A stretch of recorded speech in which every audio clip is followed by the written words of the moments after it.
अस्सलाम वालेकुम, मैं मसूद हसन भट्ट। आप देख रहे हैं बीके न्यूज़। यूट्यूब पर हमारे चैनल को सब्सक्राइब करें, बीके न्यूज़ प्लस HD।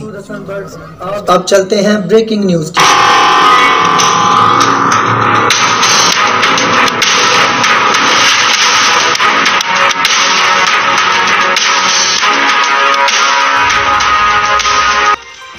खबर शामिल करते हैं हज़रत से।